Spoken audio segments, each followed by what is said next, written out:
अध्यक्ष महोदय, सन्मान्य सदस्यांनी जे 3-4 प्रश्न विचारलेत त्यामधले 2 प्रश्न महत्त्वाचे आहेत की विशेषतः आपण जे मध्ये कामा हॉस्पिटलमध्ये आणि मुंबई शहरामध्ये अजून चांगल्या पद्धतीच्या कॅन्सरच्या सुविधा उपलब्ध करून द्यायला पाहिजेत.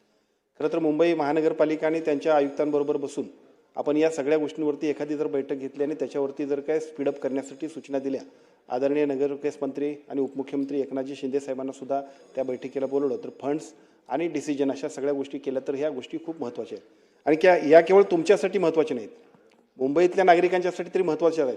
पण मेजर्स जे सगळे पेशंट्स आहेत ते शहरात येत असतात, ते मुंबईमध्येच असतात. त्यामुळे या सगळ्या सुविधा अद्ययावत करण्यासाठी शासन म्हणून या संदर्भातली एक बैठक आपण घेऊया आणि त्या बैठकीच्या माध्यमातून या सगळ्या गोष्टीला निर्गत प्रगतीपथावरती घेऊन जाऊ. दुसरा मुद्दा, माझी विनंती म्हणजे मी असं म्हणतो की हे अधिवेशन आटोपल्यानंतर जरी आपण बोल किंवा अधिवेशनात सुद्धा जर आपण शक्य झालं तर आपण तशी घेतली तरी सुद्धा बरं होईल. निश्चितपणाने तशा पद्धतीची आपण निर्णय घेऊ. दुसरा मुद्दा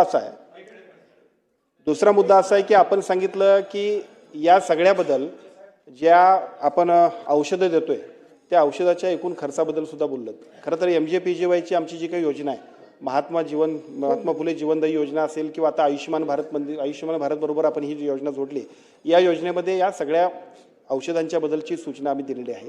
अजूनही याच्यामध्ये खूप चांगलं काम करणं गरजेचं आहे, कारण पेशंटची संख्या वाढते. त्यामुळे त्या कंपन्यांबरोबर सुद्धा टाईप करायचा. तर मला असं वाटतं की आता ज्या दिलेल्या सूचना आहेत त्या सूचनांवरती जर आम्ही बैठक लावली तर त्यात बऱ्याचशा सोल्युशन्सवरती आपण जाऊ.